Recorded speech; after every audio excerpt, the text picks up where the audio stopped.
All right, so name of this presentation is what? Somebody say it. Feast your eyes on this. Feast your eyes on this. What does that mean? That's an idiom. What does feast your eyes on this mean? Anybody? Look at this. I know you heard that before, right? Okay. Look upon it. There you go. What? What's it? Look at it and then eat it. Not literally, but it means to indulge yourself in something that somebody's showing you. All right? You're feasting your eyes on this. So it's about the importance of keeping the feast days, right? And if you look there, there's how many items there? 7 items, right? Now, how many of you are familiar with all these items here? How many of you have seen all of them before? Can somebody read what they are? Pomegranates, Olives, dates, barley. There you go. You know, how many of y'all eat cereal in here? Cereal. A lot of your cereal can be wheat or barley. You've heard of the term gluten and gluten-free products, right? Okay. Grapes. I know most of y'all have had, almost all of y'all have had grapes in here at least, right? Yes? Yes. Okay. Bread. Any of y'all ate bread in here? Bread. Okay. What about honey dates? Have any of you had honey dates in here? I've had dates. Yeah, dates, but not honey dates. Honey dates is like more succulent in regards to the fruit. And olives. How many of y'all have used olives? Some of y'all cook with olive oil, right? All right. Cold pressed version. All right. So all of these items are very crucial into understanding the feast days. Okay. We're gonna get into a couple of points. All right. Now my first point, Tamika already covered it. So I don't really have to say much in that aspect, which makes it much easier for me to get into the nitty-gritty and the meat and potatoes of this lecture, all right? Or I would say getting into the figs and grapes of this lecture, all right?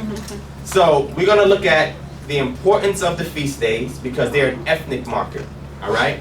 Once you identify who you are, then there are certain prerequisites that must be met and obligations that you have to the culture that has set down their paradigm in order to ensure your survival. Because culture is designed to safeguard those who create it from outside influences that seek to undermine and destroy it. When you have a culture amongst our community, we can identify when something is foreign and when that foreign thing has an agenda that's designed to undermine and overtake us. Culture is designed to give us traditions, customs. It tells you how you should feel towards certain things, what things should you reject, because it's designed to be in alignment with who you are, your genetic makeup, your epigenetic makeup. That means the things on your environment that affect how you grow, how you think, how you perceive things. Culture is designed to protect you. And a lot of times here in America, most black people, we don't have a descendancy from an indigenous culture in which we came from. What happens is, since we got here, being a soulful people, we created a culture. We did. And we were so prominent in doing that, the world follows after our culture. Right? How many people around the world want to be athletes like us? How many people around the world want to be rappers and R&B artists like us? How many people around the world want to dress like us? That's how influential we are in a secular sense. Imagine if we get back to our spiritual indigenous roots, how much more effective we can be being that beacon of light to the rest of the world. Huh? It means yes in Hebrew. Don't be afraid, it's nothing deep. This means yes. Okay. All right? The next thing is, how do we calculate these feast days? And I'm going to show you a very simple method that you don't need to know math, you don't need to know permutations, you don't need to know calculations. You don't even have to look at a calendar. Can you reckon time without a calendar? You sure can. You don't need the internet, you don't need your phone, you don't need the TV, you don't need the radio, you don't need none of these things. That's how easy I'm going to make it. Because we have to connect ourselves back to the things that the Most High has created in order for us to be the people He has chosen us to be, and we can continuously be in awe of what He has made. Okay. We're going to go into how the feast days ties to the salvation of Yisrael. Now, Tamika brought up spirit and flesh. Very, very important. Spirit and flesh.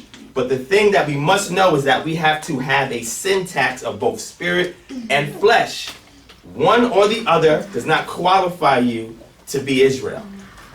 Are you listening to what I'm saying? Let me say it again. You need the spirit and the flesh in order to qualify as true Israel. So once we looked at identity, and she was able to give us a proposition that many of us in here are descendants of the biblical Israelites. I know those of y'all who probably never heard that before was like, what are you talking about? Nobody's never told you that. Yeah, they never told you that history. I've done extensive research. I've lectured on this nationwide. I've spoken to academia on this, and a lot of them have to agree that yes, this probability, not possibility. Possibility means less likely. Probability means more than likely that this is true. It's an organization called the ISSAJ, which is the International Society for the Study of African Jewry.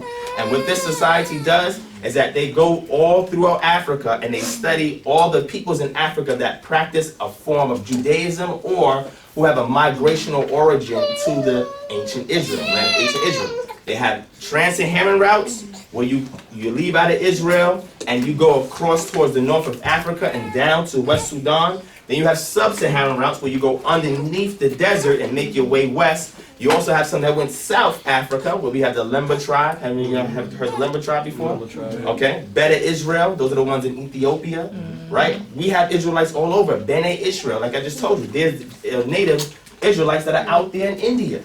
They're all over the world. But a lot of these things were not taught. And what happens is a lot of these Israelites had mingled in with indigenous peoples, so their identity was lost over time, even though they still have a residue of their customs and traditions. The problem is, if they're not restored to their primal state, their indigenous state, which is keeping the statute, laws, and commandments, they will be in perpetual violation of the law, and the curses will continue to hunt them down. Are you following me? When you learn the feast days, it brings you back to the message of salvation that the Most High intended for His chosen people. This does not neglect anybody outside the house of Israel for being part of the Most High's chosen people. It just means that if we are Israel, we're held to a higher degree of responsibility and obligation to all the nations around the world. A base people can actually be the light unto the nation. It's possible. Okay. Then we're going to look at the Messiah's role in redeeming Israel. Is also expressed in the feast days. The Messiah as the suffering servant and the conquering king. So now the feast days is not just something that's designed to be a custom of a people, but it's designed to teach them, to remind them, be a memorial of what the Most High redeemed them in the past, what He's currently doing, and what He will do in the future. Con? This is very, very important, family. Let's move forward. Now this slide I have on identity. I don't need to go into much. I don't want to teach behind teacher. But it's just simple protocol in any kind of speaking engagement, unless it's something that's a workshop, something like that. You don't want to go and teach behind somebody just taught, right? Because it sometimes can be confusing, especially if it's the same thing. I think she did a wonderful job. If you did too, please clap your hands. This did an excellent job. And I say that because she was unsure, I didn't know how I'm going to get this together, and I need to discuss this with you. I'm like, yo, just focus on A, B, and C, and you good. And she already had the information. She said she worked in law, so I know she's done speaking engagements before, so I knew she was going to do fine. Yeah, she did amazing. Right, Tamika? Amazing. All right. So, she touched on the curses, so I don't need to touch on that. But what I want to talk on is a few other things that I just want to give you points to go back and research for yourselves. Don't take nothing that I say as facts until you go back and double check what I'm saying. I'm not here to be a cult guru trying to galvanize people to follow after me. That's not what I do. I give you the tools to do the same research I did to see what conclusion you go to, so then you can pave your own path. Con? Yeah. All right. We have something called a Lachish relief. Anybody heard of Lachish relief before? A Lachish relief? Raise your hand if you heard of it before. 1, 2, who else? That's it? All right, 3. This is important because when it comes to identifying what these people look like, if we're saying that we possibly could be their descendants, then shouldn't we have some imagery and where they reflect what we look like today? Ah, yes. But how come nobody's ever told y'all this before? Interesting. So we're going to look at some hard evidence. Transatlantic slave trade. Does anybody know what a theophory is? Raise your hand. Yes. Something to do with theology or God or Yeah, so a theophory, Hebrew so names does that they anybody have. in here have a biblical name? my son, What's his name? Gabriel. Gabriel. Okay, that's one. Anybody else? Tabaka. What is it? Tabaka. Tabaka, that's 2. Yashia. Yashia, that's 3. Joshua. Joshua, that's 4. All of these are theophoric names. So when you have a theophoric name, that means that you have the name of a patron deity that is in your name. So every time your name is spoken, you are invoking the attribute of that deity. Wow. So that means if I say Yesha Yah, which is Yah is salvation, every time my name is pronounced, it's a reminder of the attribute of the creator over my life. Wow. This is why names are very important. Yes, sir. Regardless of the language? Regardless of the language. What's your name, sir? If you don't mind me asking. Eugene. Eugene. Yes. So Eugene, if you have a passport and you go to China, what are they going to call you? It probably depends on their education. They probably can't read it. So, but if you go to customs, what are they going to call you? Here, Eugene. They're going to, no, China. In China? Yeah. I don't know. They're going to call you Eugene. Okay. So what they're going to do is they're going to try to transcribe or transliterate your name and the characters that they have that has similar phonology or what we call phonetics, so that way they can retain the essence of your name, because your passport and your name ties you to a resume about your history, who you are, where you're coming from, and why you're there. That is very important, identifying names. Okay? So what I'm saying here is that, did you know that we have slave ships that had slaves on there that had theophoric names? A theophoric name is also important because it ties a people back to their indigenous roots. For example, Yeshayah, which means Yah salvation. And we see people that are on transatlantic slave ships with that name, that's indicative of their indigenous roots. I'll give you an example. If a family comes here, first generation comes here from Ghana, and they have African names, and they come over here and say, you know what, I want to make a better life for my children. And they go and they have their children. The first thing they're going to do is give their child a name from their culture. But they'll also probably give them a different middle name so they won't feel out of place in society. But their name, their first name, is indicative of where they came from, who their parents are, what their origins are. And as that child gets older, they're going to pass a name similar down, if they value their culture, to their children. But what happens is they get more integrated into society. So as you get to further generations, you start to learn more of the society, start to acculturate, sometimes even inculturate into the society. What happens is you never lose that name, because that will always tie you back to who you are, where your ancestors came from, and your historical continuity to your existence. Black people have been robbed of this. It's been taken from us, not by choice. Matter of fact, now they have textbooks that they're giving to kids where they say that the slaves that came over here were migrant workers looking for work. They're unemployed where they was at. So they said, oh, you got slaves? Man, listen, I'm gonna get on that cargo ship. I'm gonna go right to this new world that I don't know where it's at. I don't know nobody over here. I probably will never come back again, but I'm gonna go get this work. I'm gonna get this money. you understand what I'm saying? Do you see how ludicrous that is? But if we don't teach our children about the history that is rightfully theirs to know, and not just the bad parts of it, we have great moments in our history as well. Of course. This is gonna be erased from history, and what that does is absolve the oppressors from responsibility and obligation to repairing the state that we're in. Absolutely. Because if they can prove to us 10 generations down, oh, slavery was a myth. Yep. You know, we thought that really happened, but it really didn't happen. We did the research, we looked into it. It wasn't really there. There's no slave ships. This didn't exist. And then now what we're gonna do? We're gonna be a further lost people. This is why culture is important. Right. Culture keeps all that information and it's passed on from generation to generation in something called social memory. If you don't know what that is, look it up. And then we have West African tribes' account of their migrations from Israel and their ancient Israelite customs. I have a lecture on it, and I'll give it to y'all before we leave, because I'm not going to go too much into it, where I document, I have this information documented. I have over 20 books, and half of them are written by PhDs who actually go and investigate this information. That everything we're saying to you about the, not just the 70 AD, but there's some northern tribes who also, when Assyrian captivity was going on, they escaped into the south and made their way into Africa, and they migrated over to West Africa. And then the southern tribes followed them after the expulsion finally in 135 AD during the Bar Kokhba revolt. So now we have a situation where the ones from the northern tribes took the sub-Saharan route and made their way to West Africa according to the migrational origins that's being taught by the griot. The griot is an elder in an African community who keeps all of the remembrance of all the things about that culture. where they came from, what they believe, what they subscribe to. And when they interview these individuals who identify themselves as being Israel, this is what they tell you.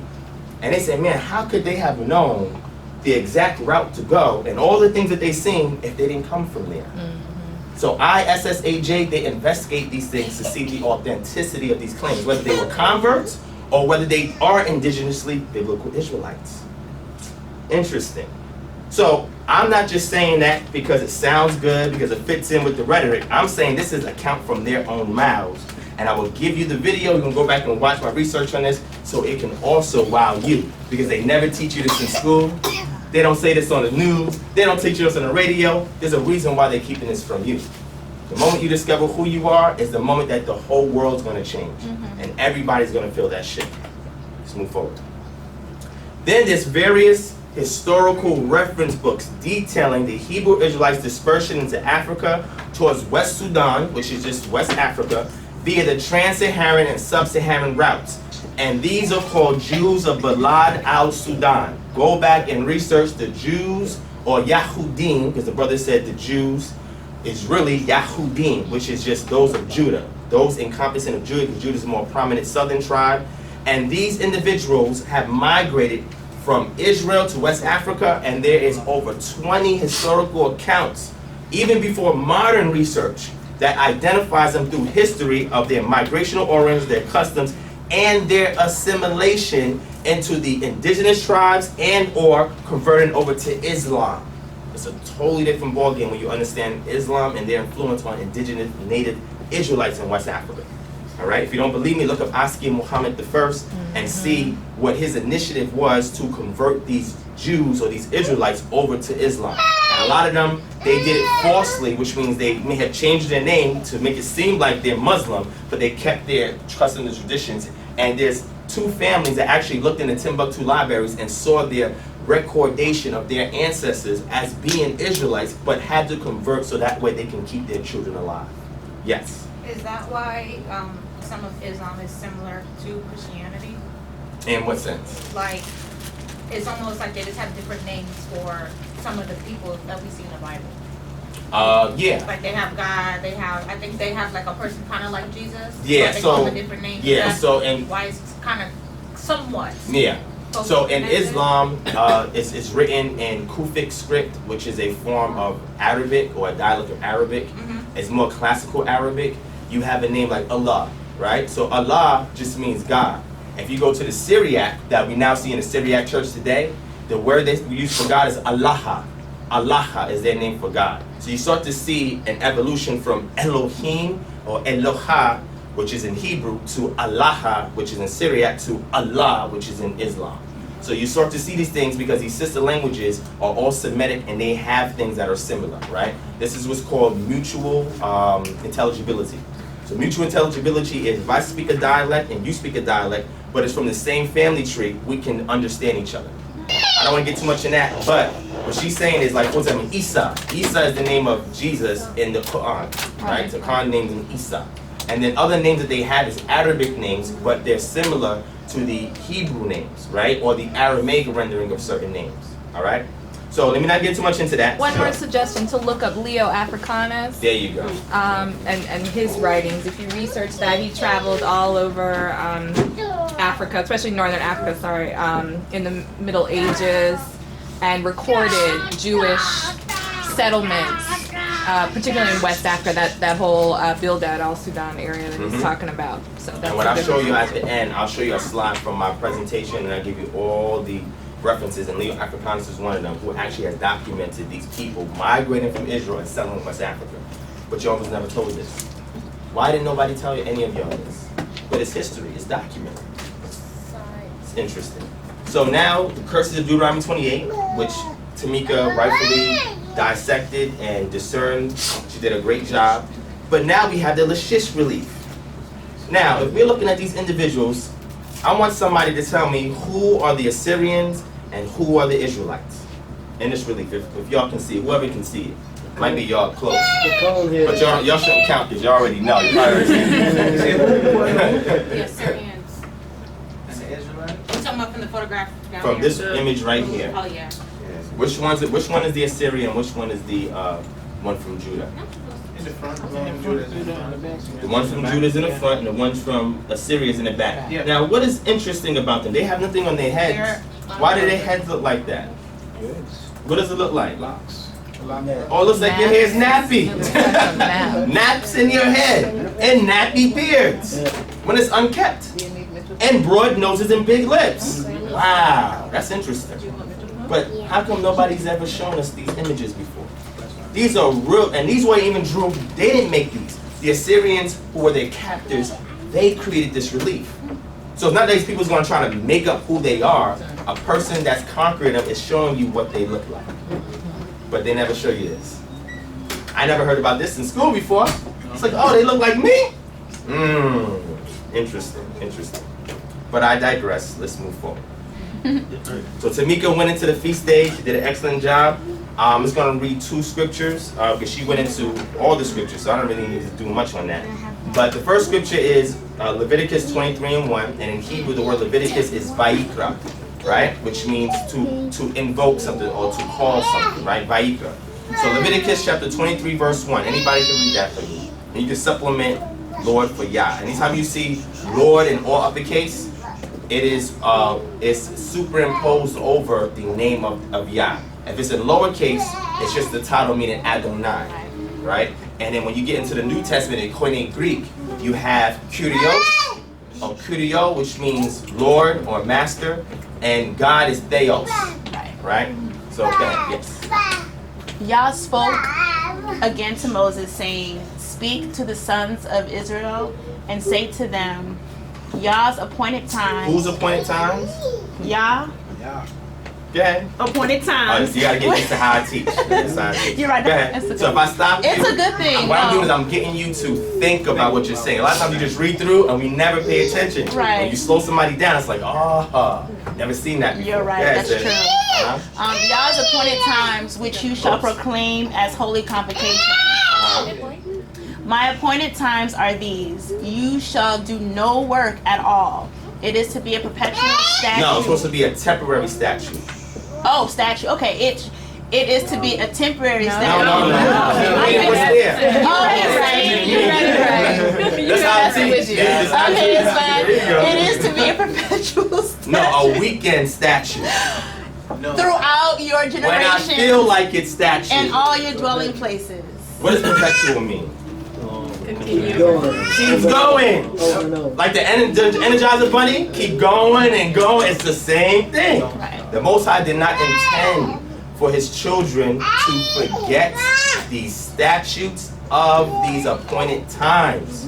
It shall be throughout your generations in all of your dwelling place. It is a perpetual ethnic marker of who you are and how you stand out as being Yah's people in the midst of other people who are gone astray and going after other feast days.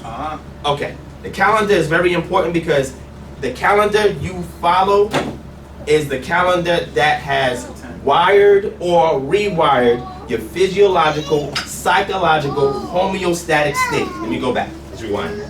Sometimes people don't understand how deep this gets. Let me say it again. The calendar that you follow can either wire or pre-wire, or it can rewire your physiological state. Physiological is how everything in your body is in alignment. Homeostasis is the balance that everything internally tries to maintain. It can rewire, or you can be pre-wired, or it can wire this internal homeostatic state. Which means that whatever calendar you follow, whoever's the one that initiates that calendar controls the very organs in your body. It controls your day-night cycle, the melatonin count in your body, and your circadian rhythm in your body. And all of these things are tied to the cellular level because every cell in your body has a clock in it. So the calendar you follow perpetually affects every organ and cell in your body. Now, if you don't believe me, I have the research on it. I'll show you later if you want. We have time. But it's that deep. It's that deep. You wonder why, when Christmas time comes, you got the spirit. You're gonna like this, you know? And then Easter comes, you may not celebrate it. Some of y'all, maybe some of y'all do. But you got an inkling, I want to get some Easter baskets for my child. It's just like automatic. And you don't know why you feel that way. Even when you resist it, you don't know why you feel that way, because you've been rewired to keep the feast of the oppressor. Okay. That's so deep. I know, at least somebody got it. One person got it. It may hit you at midnight. You may wake up like, oh, that's what that was. Man. But that's how serious it is. All right? So let's move forward. Somebody read Ezekiel 44 and 23.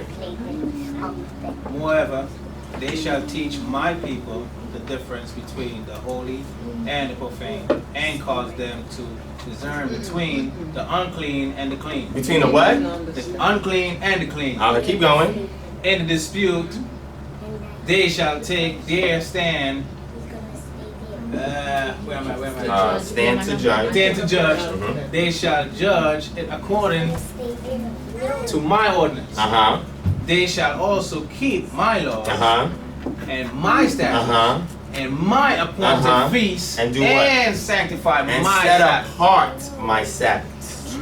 Very important, because this was a mandate for the priests to ensure that the people keep perpetually, even in captivity. Wow. When you go to Ezekiel chapter 1, Ezekiel opens up saying, we're already in captivity. And we're keeping the feast days. He's saying, this is what I want to restore in Israel, but even where you're at, keep my feast days. This is the only way that the people will be able to know who you are.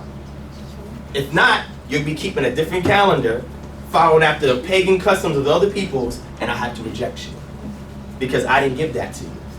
Somebody else gave it to you. Okay.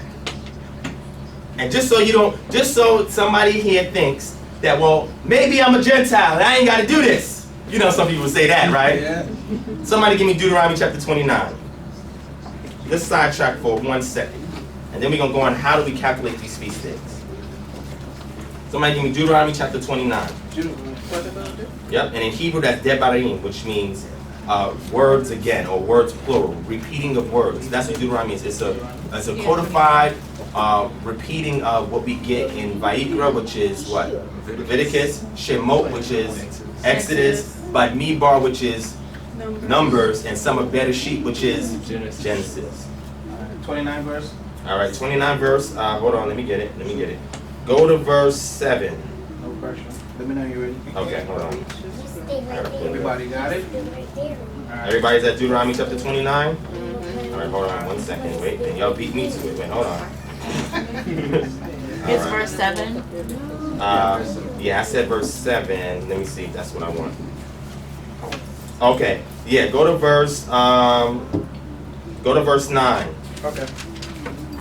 Keep therefore the words of this covenant, and do them, that ye may prosper in all that ye do. Slow down.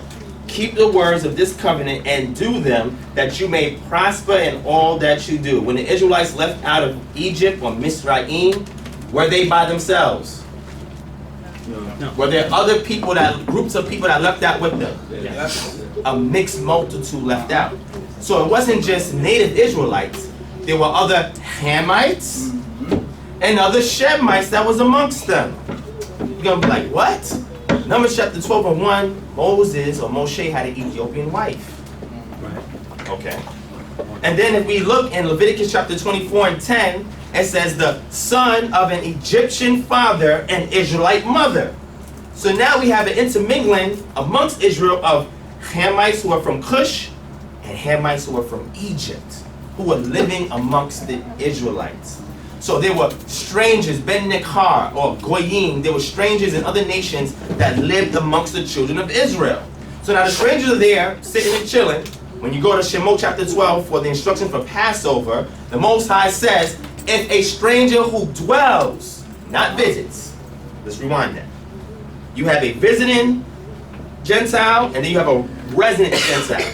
A visiting Gentile is if I live in America and I have an American passport and I go to France on vacation, I'm visiting. Yeah. So for that time being, I have to keep whatever laws are in French, but as soon as I leave there, I ain't got to follow those laws no more. But if I want to become a permanent citizen of France, I have to absolve my U.S. citizenship and take up the citizenship of France. So even though I'm not native to France, in order for me to live amongst them, I got to keep their laws. So, if Gentiles out there was getting away from this, the Most High said, if they want to dwell amongst you, Israel, and be a part of my covenant with you, they gotta keep the things the same way you gotta keep it. One law for the native and one law for the stranger. Okay. Keep reading that. All right. He's off the job. No, I ain't off the job. Verse 10, right? Go ahead, Ye stand this day. Ye stand this day. Go ahead. All of you. Wait. Just the Israelites. No, all of you. All of you, keep going. Before Elohim. Okay. Your captains of your tribe. The captains of your tribes. Your elders. Your elders. And your officers. And your officers. With all the men of Israel. Okay, keep going.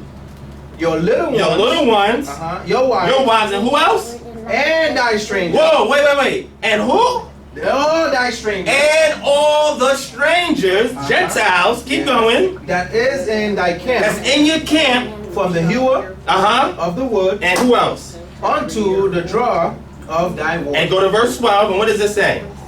That thou shouldest enter into the covenant. Whoa! So the strangers amongst them also have to enter into the covenant if they want to be permanent residents amongst the Israelites? With I got you. I'm gonna answer your question. Go ahead, finish. With Elohim thy God and unto his oath okay, which Elohim thy God maketh with thee this day. And last verse is 13, read it. That he may establish thee today for a people. Whoa, so that he may establish not just the Israelites, but the strangers as well as a what? For a people go ahead. Unto himself. Unto himself. And that he may what? Be unto thee what? A God. A God. Keep going. As he has said unto thee, and as he hath sworn unto thy fathers. Hold on. So the Gentiles are there amongst them too, and he's speaking to all of them. Your fathers, because you're connected to Israel, now you're a citizen. There's civics involved. You got to be part of the politics involved. You got to be part of the social dynamics involved. You know why? Because if we allow strangers just to come in amongst us and they're not going to partake in the things that we do, then they can take everything that we're doing somewhere else, or they can adversely influence us with their ideas, their beliefs, and their philosophies. Okay, keep going. As he sworn unto thy fathers, to Abraham, to Isaac, and who else? And to Jacob. All right, yes. I want to rephrase my question. Sure. The concept of Gentiles moving along with it, meaning you're Israel, but you are a Gentile. That is what I meant. Yeah, so you're saying, are you asking me if they were still considered foreigners, strangers, or Gentiles? Right. By blood, yes, but not by covenant. So can you show me where that is? Yeah, I just read it for you. No. All right. Because they were still talking, even after that, they were still considered strangers, and the Israelites had to treat them a certain way, just like they were one of their own. But bloodline-wise, they were not from the stock of their ancestor Yaakov or Jacob.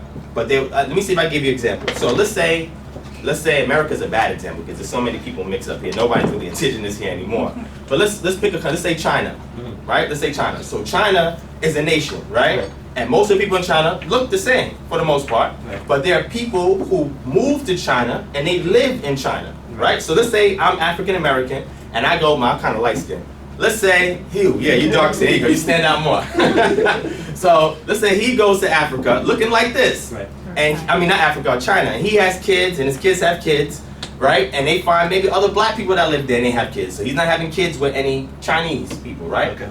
So he then becomes a citizen, and his children become a citizen of the nation of China. Right. Now, did they all come from the same bloodline lineage?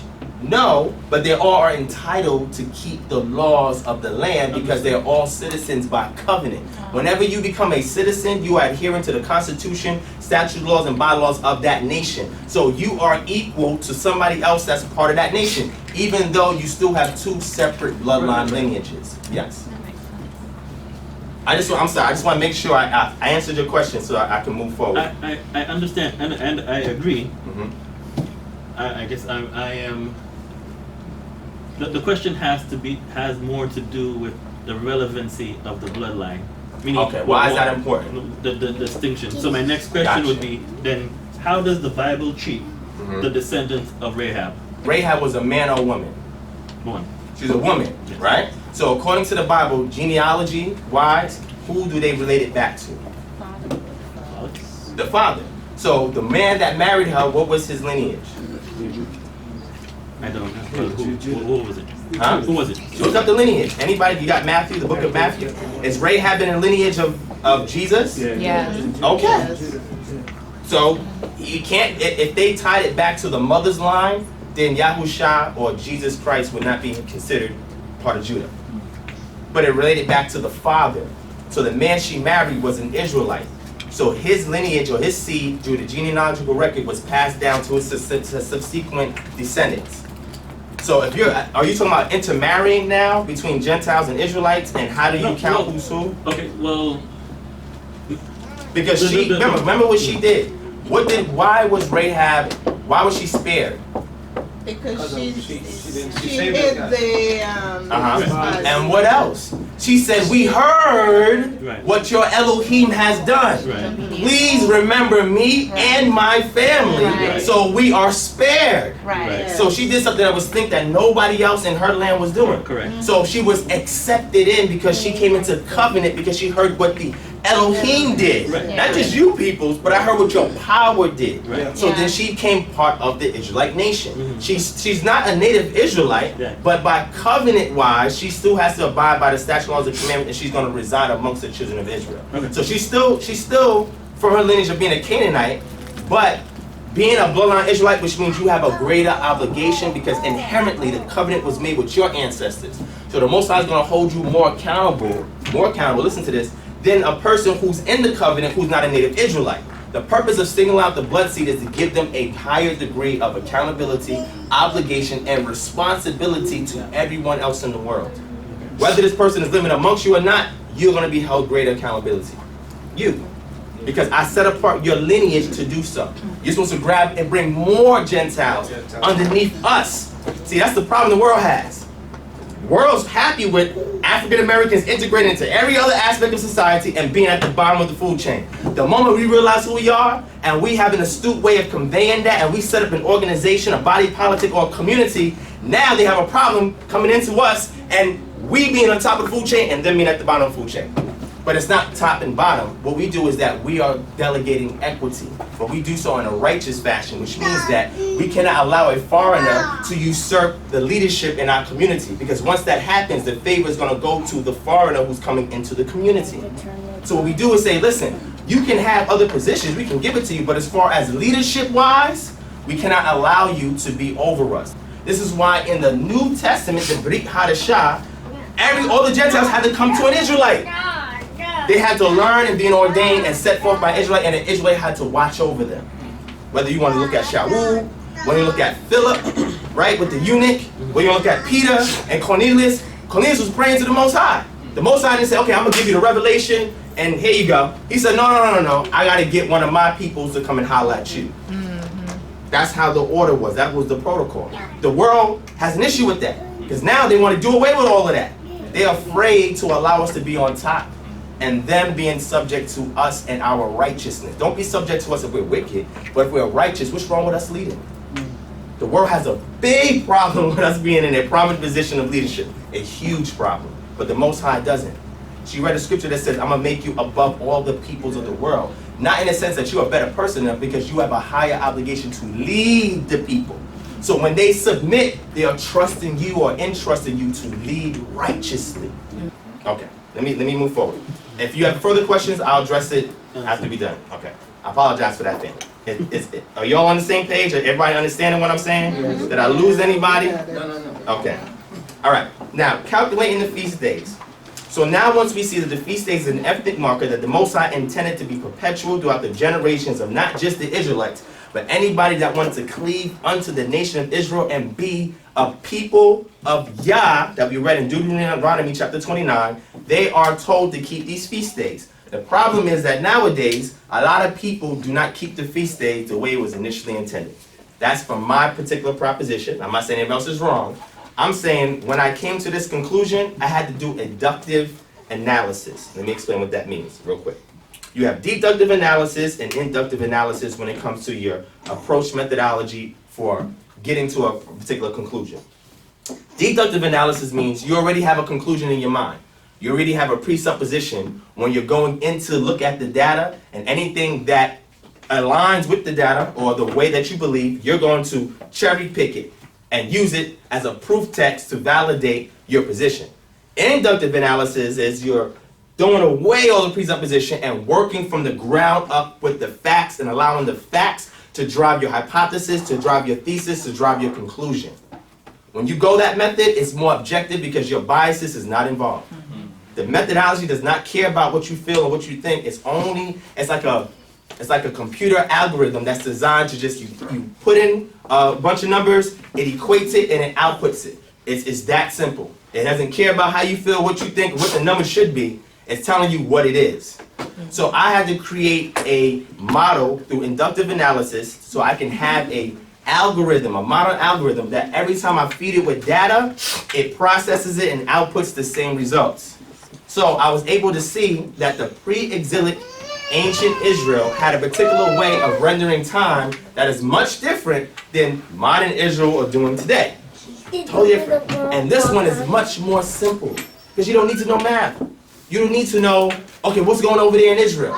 You don't need to know, oh, well, let me check it out on TV. Let me look on the internet. Let me look on my phone. You don't need anything. All you need is your environment. That's it. Just your environment. And I'm going to show you where the scripture lays all of this out. And how did we miss this? How do we miss this? I'm going to give it to you. The first thing is, we're going to look for, what's that say? So we're going to touch on a little bit of astronomy, not too much. The sidereal year. Has anybody heard what a sidereal year is? Okay. So an example of that is the constellation Pisces. So you have what's called axial precession. The Earth itself is not aligned up and down perfectly, and it is not a complete circle. It is oblong in the center, and it's tilted. So what axial precession means is that as the Earth is moving around, as it's wobbling around its axis like this, there are constellations here that every time it wobbles, every 2,160 years, it sees a different constellation that the sun rises in front of at the same point every year.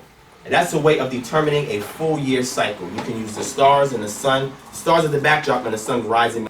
All right? There's an astronomical way of determining that. And you can go back and study, research, and then go outside and check it out for yourself.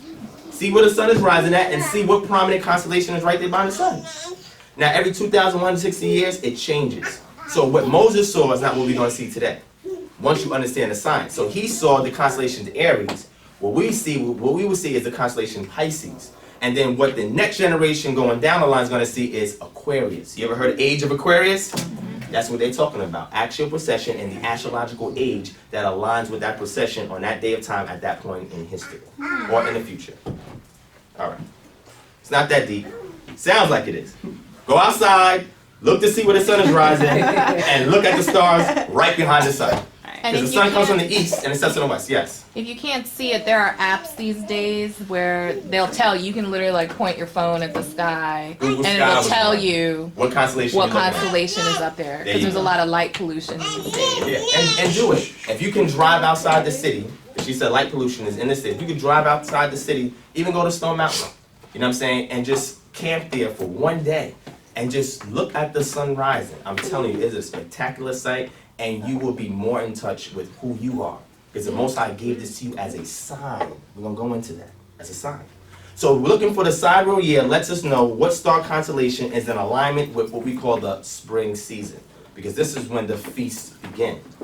The second thing is we're going to look for the equinox. Now you have an equilux and an equinox. Does anybody know what the equilux is? Have you even heard of that before? Equal light?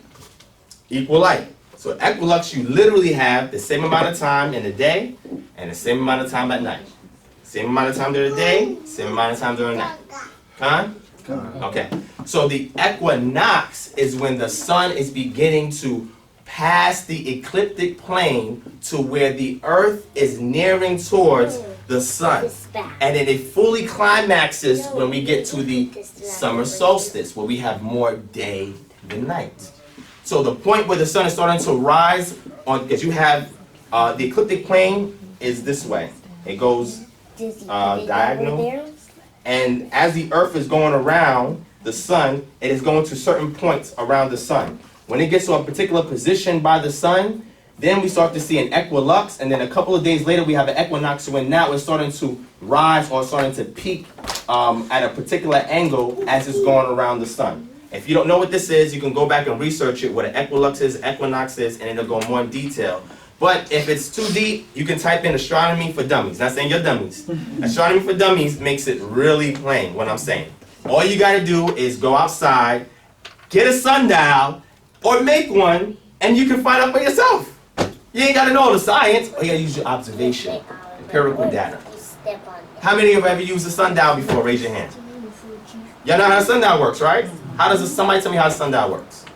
Unless the shadow of the sun hits the dial, it tells you what time it is during the day. There you go. Yeah. So if you can measure that in strokes somewhere, then you can determine how much day it is, how much night it is, and you can make it as precise as you want, depending upon how many marks that you have going around the long stick that goes that casts the shadow. You can do this in your backyard. It's that simple. You ain't gotta know all the science, just observe. That's what the Most High tells you to do. Observe. Okay. The next one is you look for the full moon. Now, this may be somewhat controversial because I know a lot of people in here have been told that the new moon is actually the dark moon or the first visible crescent. Have any of you heard this before? Raise your hand. Yes, I have. Yes. You're told that the new moon is actually the dark moon or the first visible crescent, right? Right. But where did Israel get that custom from? Did they, Babylonians. he said it. Did they always have it or did they adopt it? See, my method of research, I don't care what I believe. I just want to know the truth.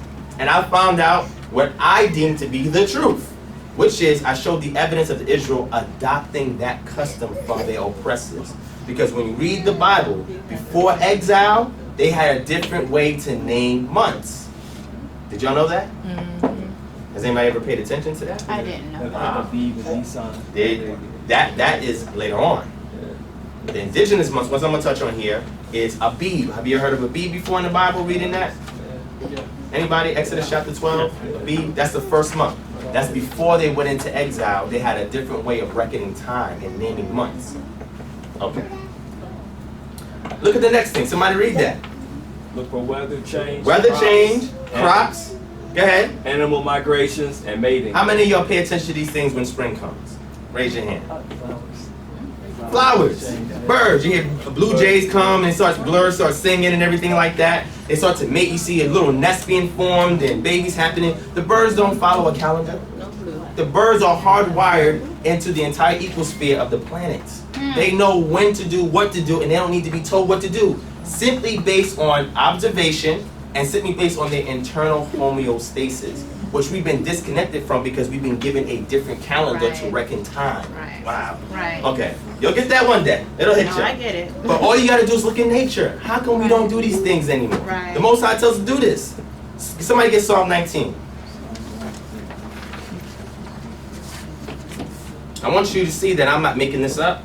I'm just bringing you back to the indigenous state that the Israelites were in before captivity. Remember, they were pastoralists. What's a pastoralist? Farmer. No, not a farmer.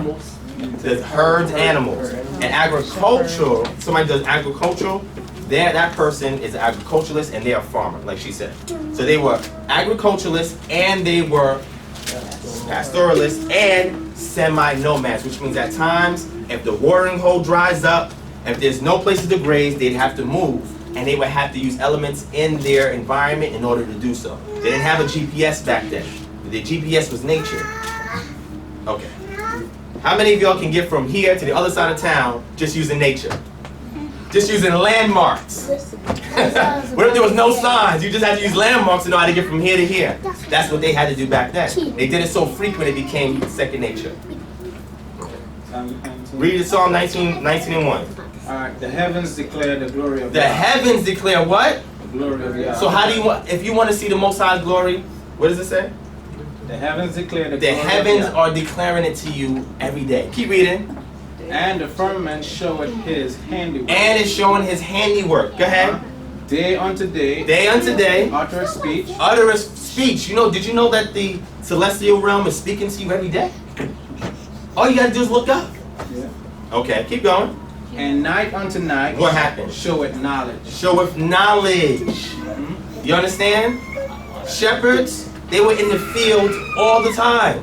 And at night, right when it hit twilight, they would lay down and look up at the stars. And they'd be able to see all of these things that today most of us don't even do. And it's okay. I mean, we're in a society that's very busy, but we do have to take some time to acknowledge what? His glory through his creation and his handiwork. And appreciate that. When you see it, it forces you to give him praise. Okay. I'm going to go to the next one. Next one is perform a count for Abib, Zeb, Ethanim, and Bul. These are the 4 indigenous month names that the Israelites had before they went into captivity. Abib, Zeb, Ethanim, and Bul. Abib is the 1st month. Zeb is the 2nd month. Ethanim is the 7th month. And Bul is the 8th month. Almost all, except with the exception of one, feast days fall into one of these months. So you count, once you identify the first of the 1st month, you count from there, and when you get to the end, you stop counting. Okay, let me say it again. So when the ancient Israelites wanted to reckon time in order to keep feast days, they started with the 1st of Abib, and they stopped with the last moon cycle that brought in Bul. And then from there was another calendar they used. How many of y'all know what an academic year is? Raise your hand. What's an academic year? The fall to the spring. You Okay. start in September and you go to May or June, something like that. There you go. What's a fiscal year? The government, they look at the money, the debt, that's from like. What you talking about? You talking about the federal government? Any kind of fiscal year. Well, it runs from October 1st to September 30th. There you go. What about a calendar year? January to December. We have 3 different calendars? Yes, because it applies to different aspects of society. So that means that certain calendars were responsible for determining when certain events were going to happen and when we are to be in alignment with those events. So Zeb is Zeb is the 2nd month. 2nd month, Yes. and Ethanim? Is the 7th month. And Bul is the 8th month. Okay. So the priests were only concerned with these 4 months. Everything else just had a number. It wasn't important. This is why we don't see a name for these months in the scriptures. Now there was a civil calendar that the regular people used, but the priests were not concerned with it because it regarded almanac. Like anybody seen a farmer's almanac before? Yes. That's what the laymen were following. All right. Last one. They end the cycle around the autumnal equinox using the 8th full month reckoning. And I'm gonna get into a little bit of that with the scripture support next. So that means that all the feasts ended around the autumn, because in ancient Israel, when you get into late October, November, it starts to rain really heavy. This is why the last feast, which is called what? What's the last feast? Sukkot, which is tabernacles, is also a feast that happens alongside it called the Feast of Ingathering. Have any of you heard the Feast of Ingathering in the scriptures before? Yes. What is the Feast of Ingathering? That's when they harvest. harvest the crops and Because they have to get all the crops from outside before the rains Before the hit. rain. Which means they get the olives and the grapes from the wine press, and they get the wheat and any excess barley from the threshing floor. And they have to bring these items into the storehouse before the torrential rains hit and ruins all the crops. That's why it's called Feast of Ingathering, while they're tabernacling outside. Because when they're outside, it's reminding them you also got to get up the stuff before this time period is over with. And they feast when that happens. Are you following me? Yeah. Okay. So let's go into the scripture, because maybe you might be saying this guy doesn't know what he's talking about. I don't know what he's talking about. Show me in the Bible, bruh. All right, let's get into it. All right, Genesis chapter 1, verse 14. Anybody can read that. If you can't see it up here, you can read it from your Bible. And Yah said, What he said? let there be light in the firmament of the heavens to divide the day from night. Divide the day from the night. Keep going. And let them be for signs, For signs, and for seasons, and for seasons, and for days, and for days, and for years. and for years. Now slow down. In Hebrew, the word for seasons is moedim. You know what a moedim is? It is appointed time, but it's a congregational gathering where people are supposed to come together at the same time every year. So it's not the seasons in the sense we think is what? What's the 4 seasons? spring, summer, autumn, winter. Winter and fall, right? But remember, these seasons are not exact everywhere around the world. Right. Some places in the world don't have any winters. Some places in the world don't have any summers. It just depends on where you're at. So this is why you use your environment to determine certain things. But it's saying that he uses these things for signs. You know, you hear about the blood moon in the Bible. Yeah. When the blood moon happens, some event is going to occur. That's the sign, because it has to do with what's in the heavenly realm. The days, go ahead, and what else? And years. Keep going. And let them be for light in the firmament of the heavens, Uh-huh. to give light upon the earth. Uh-huh. And it was so. Okay, verse 16. And Yah made two great lights. Wait. He made one great and one small light. And Yah made two great He lights. made two small lights. And Yah made two great lights. Two great lights. Uh-huh. Two great lights? Uh-huh. Okay, keep going. The greater light to rule the day. Uh-huh. And the lesser light to rule the night. All right, keep going. He made the stars also. He made these stars also. So all of the luminaries in the sky, Ma'arot is the luminaries in the sky. He has used them to do what? Made For signs, for Yeah, seasons, for signs, days, seasons, and for years. Uh-huh. And go ahead, verse 17. And Yah set them in the firmament of the heavens to give light upon the earth. To give Alright, light? Uncle Uh-huh. John. No, to give darkness on the earth. That's No. the sign. To give light upon the earth. All right, keep going. And to rule over the day Uh-huh. and over the night. Uh-huh. And to divide the light from darkness. Uh-huh. And what happened? And Yah saw that it was good. And read verse 19. And the evening. And the evening And the morning. and the morning were the fourth what, day. so a day is reckoned from evening to morning? Wow, so how come I'm thinking it's from 12 a.m. to 12 a.m.? Interesting. That's not what the Bible says, but yeah, we're going to move forward. Uh-huh. Deuteronomy chapter 28, verse 12. Anybody can read that.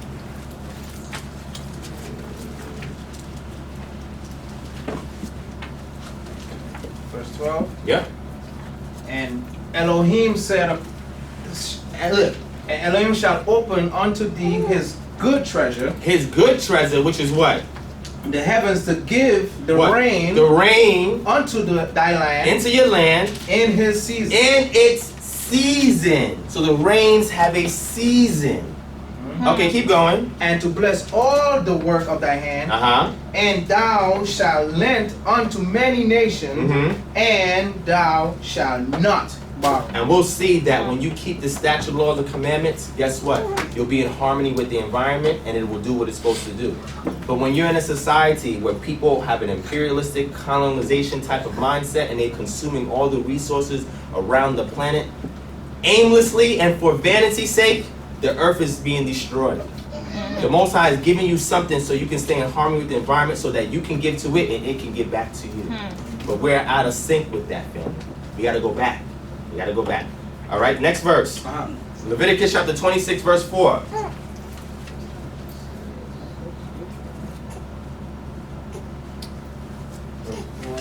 Mm-hmm. Then I will give you rain Rain. in due season, In their season, keep going. and the land shall yield her increase. Okay, so who's giving you the rains? The Most High. Uh-huh. In its season, so that the land will yield its what? Increase. And keep going. And the trees of the field shall yield her fruit. Okay, go to verse 5. Uh-huh.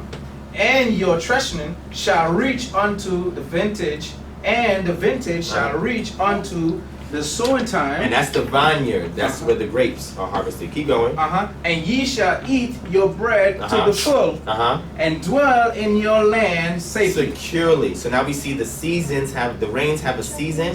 And then once the rain season does its job, now the earth has a job and it has to produce. Are you following me? These are all indicators to determine time, a season, when something is supposed to happen, a gathering. Okay. Let's go to Deuteronomy 16 and 9.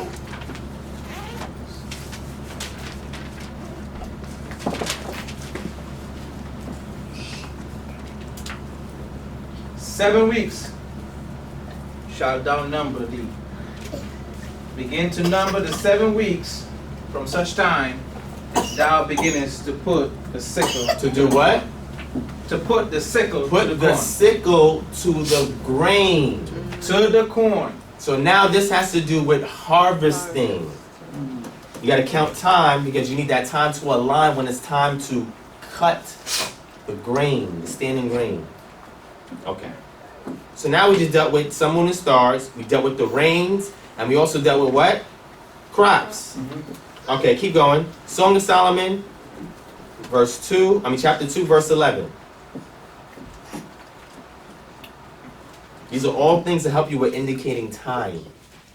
For behold, the winter is past. The what is past? The winter The is winter past. is past. How do we know it's past? Keep reading. The rain is over and gone. The rain is over and gone. Israel has a much longer winter season than we do here. And the rains, or the torrential rains that occur, is very heavy from late October going into November all the way into March. All right? Now, it's not that consistent in nowadays because so many things we're doing to pollute the environment and the atmosphere. But when the Israelites were keeping the statute, laws, and commandments, the Most High ensured that the rains will only happen in their season, and as long as they're keeping it, they will have produce from the earth. Okay, keep going. The flowers have already appeared in the land. So now the flowers are there, and what else? The time has arrived for pruning the vine. Now the time has arrived. So these things are letting us know time. Keep going. And the voice of the turtle dove has been heard in our land. The voice of the what? Turtle dove. Turtle dove. Certain birds only sing at certain times of the year. And if you pay attention to their songs, they're trying to tell you, it's that time. It's that time. Wow. Don't look at the clock. Don't look at the calendar. I'm telling you it's that time. That's powerful. Okay. Hey, I'm glad one sister gets it. y'all get it later. I know y'all get it later. Jeremiah chapter 8, verse 7. Yeah, you okay. keep going. Even the stork in the sky knows her season. The stork knows its seasons. It doesn't need a calendar. It doesn't need a watch or the internet. It knows its seasons. And what else? And the turtle dove and the swift and the thrush. Do what? Observe the time. Observe the time of their what? Migration. So when we look at them, then we know what time it is. Right. In New York, there's a saying goes, you know what time it is. That's an idiom or expression like, you know what's about to go down. Right. You know what I'm saying? All right, so let's go to Jeremiah 2:24. What does that say? Anybody can read it? A wild donkey accustomed to the wilderness. A wild donkey. In this case, it's a jenny. What's a jenny? Female. Female donkey, but what kind of female donkey? One that's ready to mate. Keep reading. That sniffs. That sniffs. The wind in her patch. Keep going. In the time. And the time. Go ahead. Of her heat. Who can turn her away? You have colts that will come from all over when this jenny is in heat to mate with her. They'll come from all over. Keep going. All who seek her. And all they'll keep going until they find her. Keep going. Will not become weary. And what else? In her month. In her what? Month. In her what? Month. In her month what? They will find They her. will find her. So if you observe the jenny and the colts coming for the jenny, you know what time it is. You ain't gotta look on your clock. So hold on, is it spring yet? No, just look outside. Okay. Song of Solomon went over that. That's the rains. And last one, 1 Kings chapter 6, verse 37. I'm gonna show you something deep here. And then the rest of it is just like images and stuff, and we'll get towards it. We almost done. Anybody read 1 Kings chapter 6, verse 37 and 38? In the 4th year. No, don't read it on here. I'm sorry. Read it in your Bible because I want to show you something. If you read it on here, you're going to cheat. I had a question real quick, or a comment real quick. There is this show on Nick Jr. called Little Bear. Have y'all seen that? I don't know if I've seen that. Oh, that show is so peaceful, and it talks about, it's a show, it's about a bear and its family, and they live in harmony in the woods, and they have a deep and personal and spiritual relationship with nature. Everything is just... So when I look at that, I think about, cartoons, they're simple, but and that's why they teach things to kids. If you give them the right cartoons. Right. And a sister, she does homeschooling. She uses this calendar now. You know why? Because the kids can observe it. Right. The kids don't have to know anything about a calendar or a clock or telling time or look on the internet. They just go outside. Right. And they can see all these things happening. Right. And they know what time it is. Right. But adults need help. That's interesting. Again, we've been rewired, family. Rewired. All right, so anybody who got it can read 1 Kings chapter 6, verse 37. In the 4th year was the foundation of the house of the Most High laid in the month Ziph. Okay. And in the 11th year, in the month Bul, which is the 8th month, was the house finished throughout all the parts thereof, and according to all the fashion of it, so was he 7 years in building. All right, so this has to do with King Solomon building the temple, right? The first temple. And what this is telling us is that, verse 38 says, in the 11th year, in the month of Bul, which is the 8th month. Now the problem is, that word there for month, in regards to Bul, is incorrect. This is why, if y'all starting to study the language, as I teach biblical Hebrew, if you're starting to study the language, just use a concordance. If you just want to get your feet wet before you go up to other lexicons and stuff like that, if you want to get deep like that. But the reason why I bring this up is because it's misleading when you read it in the English. It should say, in the moon Bul, which is the 8th month. How do you know it's the 8th month? When you see the moon called Bul.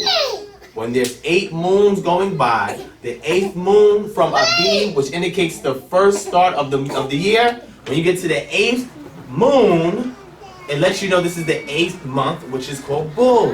And this is how the Israelites reckon time before captivity. You see, this is why word studies is important, because you start to solve puzzles like this.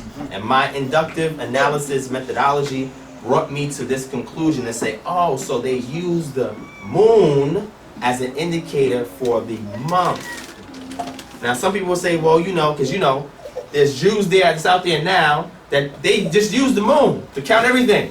Everything they use the moon to count the time. And then what happens is, it's 354 days when you use a lunar cycle for the whole year. That means you're back 11 days. So every year, you're back 11 days.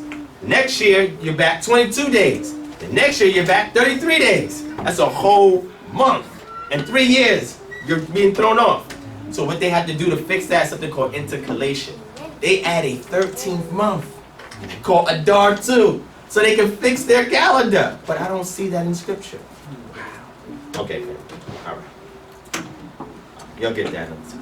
So all I'm doing is showing you what the text is saying, and I'm not adding anything to it. I'm just letting it speak for itself. They say observe nature, use the signs in nature, and you will know what time it is if you want to keep your feast. I mean, we get it. I mean, white supremacy is evil. That's just what she's going in. Okay, gotcha. All right. I mean, that's exactly what it is. I agree. But moving on. Moving on. I just didn't want that to be included in this lecture, but she's telling the truth. And what this lecture will show you is that what Yah intended for his people. If you're going to call yourselves his people, he's giving you an outline so he can better your life condition. And it's only when we use the things that he has given us in his text that we all in here subscribe to, can we revert back to the state that he intended for us to have and the fulfillment of life that he wanted us to obtain. Okay. All right. So I went into the equinox. Y'all know about that, so I don't need to go into that. But you can go back and research that for yourselves. The moon, you have what's called the synodic month. When you look at the lunar phases to determine what time it is in the month by looking at the moon. All right, and my reckoning is from the full moon because the chapter in Genesis chapter 1, it says that the 2 great lights are there to give a light on the earth for signs and seasons, which is the gathering time. So the only way you can have a great light and use it for reckoning is when the moon is full, not when the moon is dark. And I have a lecture that goes more into detail. These 2 brothers, I don't know, did you see it? Yeah, these 2 brothers have seen. It's a very extensive video, but I comprehensively go through everything and I'll break everything down for you and show you all my data. So you know I'm not just picking this out the sky. You know I'm not just picking this up somewhere on the internet. I have not seen nobody on the internet to do this type of research and come to this type of conclusion. All because I said I'm not going to base it on nothing I believe. I'm going to let the data speak for itself, and this is the conclusion that it led me to. All right. Stars, the sidereal year, we went over that. As you can see, I don't know if y'all can see it, but this is the sun. This is the earth going around the sun, and this is the earth here, and this is the constellation it sees behind the sun when the sun is rising, different parts of the year. This is what I was telling you about. That's how you get this sidereal year. All right, and you can go back and research that on your own time. All right. I went into your other crops, right? So what do you think the spring crops was? Remember I showed y'all that picture in the beginning? Barley and what else? And wheat. Those are the spring crops, right? Because what feasts are tied to those crops? No, not Passover. Not unleavened bread. What's the other two after those two? Shavuot, yes. And what else? First fruits. First fruits, you have to give what? Barley. And Shavuot, you give wheat. So it has to be tied around the crops that are growing in the earth. And if the crops are not budding just yet, you wait a day. And then you cut it, like it says. When you begin to put your sickle to the grain, that's when you start. Got it right. So that's barley and wheat. Now, what are the summer fall crops? We went over this. The answer's in the picture. Pomegranates. Olive oil, Olives. Dates. What I have on the screen? grapes, Figs. wine. Grapes. Okay, so y'all got it. So from the summertime, from late June all the way to September, they're harvesting all of these crops, right? And then also, wheat also is harvested late as well, along with everything else. Barley is the main one that's season is mostly during the springtime, right? So the objective is to gather all of these things in, because Deuteronomy chapter 8, verse 8, which I had on the first slide, somebody read that for me, you can grab that real quick. There were particular crops that he told them that when you come into that land, this is what it's supposed to yield to you. It's a sign to you that I'm bringing you here. And if you keep my statutes and commandments, the rains will come and the earth will continue to produce these things. But if you disobey my statutes, laws, and commandments, everything's going to be out of sync. You want to read it? Yes. Okay. Deuteronomy 8, verse 8.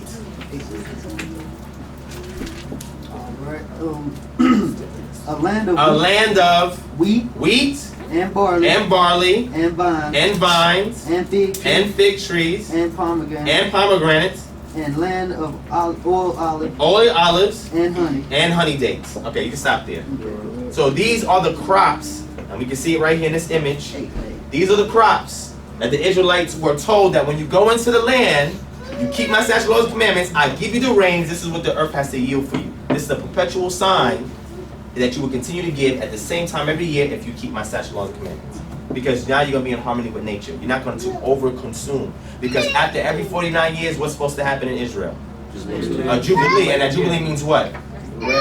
Rest what? What rest? Two things rest. The land and the captives. Captive said, that means you got to let the land go. That means the Most High understands that we have to be in harmony with the ecology of the environment that we are in. Let me rewind it again. We have to be in harmony with the ecology of the environment that we live in. We cannot overconsume what the land is yielding, because if we do, then the Most High does no longer have a sign to give to us that He has promised you to be in this land. But mankind, that's what we do. We never let the land rest. That's a reason, one of the reasons why Israel got kicked out the land, so it can rest. Okay. I'll say it again. They got kicked out the land because they didn't allow it to rest. When you look at certain statutes in the scriptures, it's teaching you to be in harmony with ecology. I'll give you an example. Why did the Most High tell the Israelites not to eat any unclean things? He told them not to eat, he told you not to eat any swine, right? Don't eat any shrimps, any lobsters. It has to have what? Fins and scales on it. It has to have a certain what? Its hoofs have to be split. All things are there for a reason. Why do you think the Most High told them that? It has to have a backbone. That too. Somebody tell me why the Most High told them to. Because the other animals were there to clean the land. There you go. And if you consume them, the refuge will pile up. Very simple. It's not deep. It's being in the land, understanding what the role of every animal and creature is, why certain ones can be consumed, why certain ones shouldn't be consumed, so you can stay in harmony with the environment. That's how it works. That's what the Most High intended. But being that most of us are not outside anymore, we lose connection of these things. These brothers are going to Ghana, to live in Ghana, to live off the land. They want something that can help them be practical and that they can follow every year. And if they have this type of calendar, they don't need to know what's going on in the real world. They don't have to go on the internet, they don't have to go on the phone, they don't have to go on the calendar. You can just use everything that's here and you can have your feast days. Went over this, the rainy season. We know the animal migrations and mating. We talked about the turtle dove that you see right there. The what? What's this? Stork. And this is? The donkey. See? These are things that they saw in the environment, and they knew when these animals did certain things, they knew what time it was. Now, there was also a civil calendar in pre-exilic Israel, and what we find here is the Gezer calendar. And the Gezer calendar was called a schoolboy's exercise to knowing the time when the harvest and when to sow. All right? So, this is important because this right here was alongside the calendar reckoning that we saw that the priests had. So the priests had the responsibility of looking at the signs and telling people, okay, look, this is when we start this. This is when we start that. But once that time period is over with, the priests chill out and just do their regular roles and duties. But the laymen still worked the land, so they needed a calendar to be able to reckon time with the land. And it was around what? The crops. Sowing, harvesting, and feasting while you're sowing and harvesting. This was their fiscal calendar or their academic calendar. This was their calendar year. But when we saw the priests, that was a fiscal year or academic year. It's similar to that. Running concurrently, related to each other, but have different functions in society. Are you feeling me? Yeah. Okay. This is why you don't need intercalation. If any calendar uses intercalation, something is wrong. Because the Bible does not give you any instructions how to extend time. In America, we have daylight savings time. What the heck is a daylight savings time? How are you going to save the day? I'm just being funny. You can't save the day. You're not no superhero. You can't save the day. Literally can't save the day. But it's a way to fix the calendar. Why do you think there's a leap year? It's a way to fix the calendar. Because why? There's certain holidays that need to be around the same time every year. So they have to fix their calendar to go along with their secular holidays. I'm going to say it again. They have to have ways because this is not of the Most High. Man created this, not the Most High. So they need help. So, and even the Gregorian calendar today is still not 100% accurate. It's still not 100% accurate. Even all the methods they use is still not 100%. Look it up. It's not. But when the Most High gave this to the children of Israel, it was precise. It never changed everywhere. It was consistent. Okay. How the feast days tied to the salvation of Israel. I got 2 more slides. How do you think these feast days were responsible for being a memorial, for knowing where the Israelites were presently, and to be prophetic in their future? How do you think each of these feasts, and let's name the 7 feasts. What's the first feast? Passover. What's the second feast? Unleavened bread. What's the third feast? First fruits. What's the fourth feast? Pentecost or Shavuot. What's the 5th feast? Trumpets? No, trumpets. What's the 6th feast? Somebody said it. Atonement. And what's the last feast? Tabernacle. 7 feasts. Each one of these feasts ties to the salvation and redemption of the nation of Israel. And we're also going to see in the next slide how the Messiah's duties and what he's done is all represented in the feast days. It's an ethnic marker to remind you of the greatness of God in the past, what he's doing with you in the present, and what he will do for you in the future. And when he sent Yahushua HaMashiach, which some call Jesus Christ, he also used him as well because he's considered the Passover lamb. Yes, sir. Why is he called the Passover lamb if the feast days are done over with? How do feast days tie to the salvation of Israel? The Passover is connected to what? Redemption. Because what did it signify when it occurred in the book of Exodus chapter 12? What happened? They were saved from death. Saved from death how? They had to put the blood on. Put the blood on the doorpost. So they were redeemed from their Egyptian captivity because that was the last plague. And after that plague was satisfied, Pharaoh let them go. Okay. Second thing is, unleavened bread, first fruits, and weeks is all part of the reconciliation process. What do I mean by that? Unleavened bread, what are the instructions for unleavened bread? You gotta clean out the leaven. Clean out the what? The leaven. Which is what? What is yeast? Yeast causes things to rise because it produces carbon dioxide. These bubbles get trapped in the flour and it causes it to rise. If you don't know the science behind it, go back and research it. So unleavened bread was designed to tell them to perpetually remove anything that is not of me, that I've not given you out of your life. So then I can raise you up and offer you as a first fruit. you have to have one first before you can't get the first fruits without unleavened bread. Weeks is the amount of time that he is giving you today to reconcile back to him. Okay. Passover is the redemption. Unleavened bread is purging yourself of things not the Most High. First fruits is so now you can be without spot and without blemish. And then now he's giving you a period of time to walk that out so he can reconcile back to Israel. Are you following me? Trumpets is the announcement that now, once the week period is over with, something else is about to take place. It happens first in the heavenly realm, and it reflects back in the earthly realm. Go into the book of Revelations, you'll see about the 7 bowls and the 7 trumpets. Yes, Okay. And these things relate directly to Israel, and then also affect the rest of the world, because the Most High has to judge his children, and they're amongst the nations, so the nations, because they treated his children in a particular way, they have to be judged. Trumpets is letting us know at some point an announcement is going to happen in heaven, and we're going to see signs of things happening. The Day of Atonement is the purging process that has to happen through persecution and bloodshed. The saints of the Most High will be purged in the end times by society. They will try to kill you, persecute you, hang you, deem you as terrorists. Terrorists!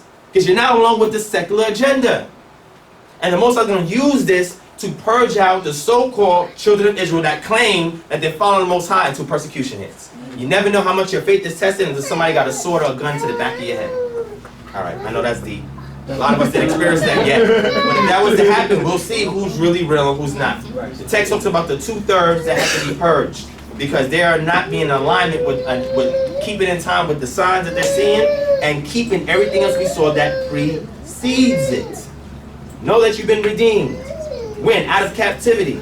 You're in the reconciliation process. I'm going to give an announcement of judgments, and the purpose of those judgments is to judge the nations and to purge the real from the fake, the weak from the tares in regards to the true Israelites.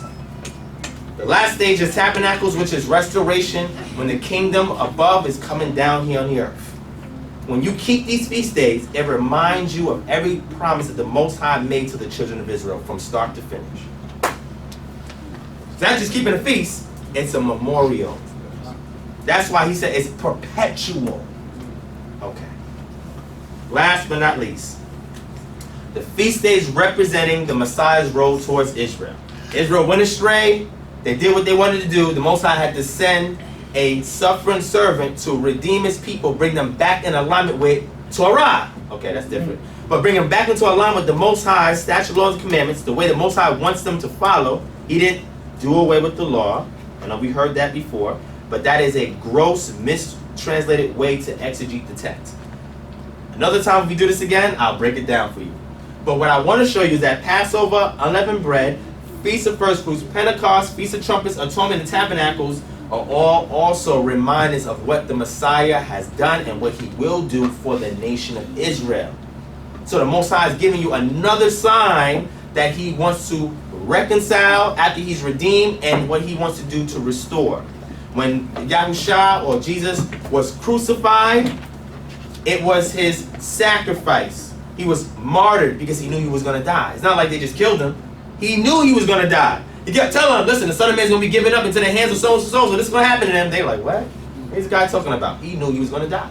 Martyrs know that when they take a particular course, it's going to end in bloodshed. I'm going to die. But he knew that the only way his mission would get accomplished, he had to die to bring the message to the masses. His death was the seal to ensure that his message went to go reach the four corners of the earth. When people hear about the story and the narrative of what happened to this person. Unleavened bread is cleansing you for sin. When he talked about the Pharisees, he said, beware of the leaven of the Pharisees. That didn't mean all the Pharisees was bad. It just means that some of the Pharisees were intertwining customs and traditions of man with the laws of Yah. Most High does not play with that. But that's what they were doing. Some of them, not all of them. And what he's saying is, come from out of the world, come from under these religious establishments that's keep you in spiritual captivity, and come back to what I've ordained for you, which is in the Bible that you hold in your hand. His resurrection is the first fruits because he became an offering to the Most High on behalf of the nation of Israel. Pentecost is the what? Age that we're in now. Now, it says church age there. But the age that we're in now, or the period of time that the Most High has given us, the grace period. Grace period doesn't mean you're lawless, just letting him do everything for you. Grace period means I'm giving you enough time to get it right before I judge. When the trumpets hit, the process of regathering has to happen because announcements is going out and judgments are raining on the earth. He's going to regather us from the four corners of the earth, all his saints. Israel first, the Gentiles second. He's going to redeem them from all the corners of the earth. Then he's going to atone for Israel when he regathers them. How do he atone for Israel when he regathers them? He's going to purge them of anything that's not of him, and he's going to reign and rule the nations with a rod of iron. Israel will be atoned, they will be saved, and they will be restored. And then when tabernacles happens, when the millennial reign comes, that we see in Revelation chapter 19, verse 20, verse 21, etc., this is when we're going to be in a millennial into eternity. He's going to continuously reign and rule here on the earth, and there's nothing that nobody can do about it. And if you're in the kingdom, then you will be here perpetually alongside with him. You're good? All right, and this is another chart that just also outlines it. It shows you the spring feasts are part of him coming as a suffering servant, first fruits, unleavened bread, Passover. And then we have the trumpets, the atonement, and tabernacles. Also, supposed to be Passover, unleavened bread, first fruits, and Feast of Weeks. Feast of Weeks is the time in between. So he fulfilled the first three that we see as a spring feast. The time in between is what we're in right now. And then the fourth feast, trumpets, atonement, tabernacles, is representative when he's come back to reign as a king. So he came as a sacrifice, as a servant, to get us together, to get us right, give us an extended period of time to get it right, and then when he comes back, he's not coming for no grace no more. He's not coming to say, oh, let's love everybody. He's not coming, he's coming with a sword, and people being put to death. Okay, people say, well, you know, I thought he was a God of love. He is, but sometimes righteous anger has to be satisfied. Love means, if I love my child, and they go outside and do the wrong thing, I gotta whoop you, because you did the wrong thing. So that's to say, you know what, it's okay, don't worry about it. Then they gonna keep doing it. You have to whoop them if you want to show perfect love. That's the only way, and you don't have to hit them all the time, but you have to discipline them when they do something wrong. Otherwise, you're not showing love. You let them do whatever they want to do, knowing as an adult the harm that they can encounter if you don't correct them. With that being said, we at the summary conclusion. Thank y'all for listening in on this presentation. I know it was a little lengthy, but we're done, and we got an hour to spare. It's good. So summary conclusion is, the feast days are to be kept as an ethnic marker to those who never knew they were part of the family of the children of Israel, which a lot of blacks, African Americans, or so-called Negroes are. And there's so much evidence that I have to show. I'm going to give you a link at the end. You can watch the video and I go in depth about it. The conclusion is, keeping these feasts is telling us what the Most High has done, what he will do for the nation of Israel, and through the personages of the Messiah. And the bottom line is that when we keep these things, guess what? We go back in sync with, in harmony with nature. We go back to the statutes, laws, and commandments the Most High intended for us, the way he wants us to observe nature, the way that he wants us to keep his feasts. We get in tune back with things we've been disconnected from. We put our body, internal clock, back into the right sync. The gears are synchronized correctly. And then, now as we keep the feasts, we have a perpetual memory of the Most High has done what he will continue to do, and this is all because he loves Israel. His laws were not designed to be grievous to you. It's designed to instruct, train, and bring you up to receive the greater rewards that he has for you in the end.